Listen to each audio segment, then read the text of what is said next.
Turime labai svarbų svečią iš Lenkijos, kuris atvyko į Lietuvą ir džiugu, kad turėjome šią svarbę diskusiją apie pandemijų sutartį Seime. Tačiau ryte Lietuvos Seime susidūrėme su žodžio laisvės apribojimais, o kai kurie parlamento nariai nusprendė, kad negalime kalbėti plenarinių posėdžių salėje.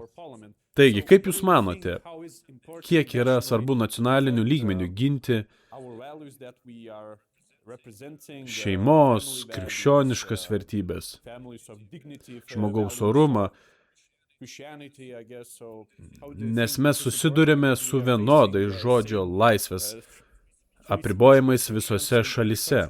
Lietuvoje, Lenkijoje, Jungtinėse Amerikos valstijose tam tikrų metų ir taip toliau. Manau, svarbiausia yra sukurti savo žiniasklaidą, ką Jūs ir darote. Ir tuomet galime pasiekti žmonės su informacija. Nes didžiausios problemos, su kuriomis susidurime, dabar yra tai, kad mes neturime prieigos prie informacijos. Kai tautinės organizacijos kalba apie savo susirūpinimą dėl dezinformacijos ar klaidingos informacijos, nemanau, kad tai yra rimtas susirūpinimas. Mes turėtume rimtai susirūpinti, kad nėra prieigos prie jokios informacijos. Gyvename burbule, kurį kažkas jums sukūrė. Taigi, jei galite pasiekti žmonės su informacija ir įtikinti juos savo argumentais, tuomet yra šansas kažką padaryti.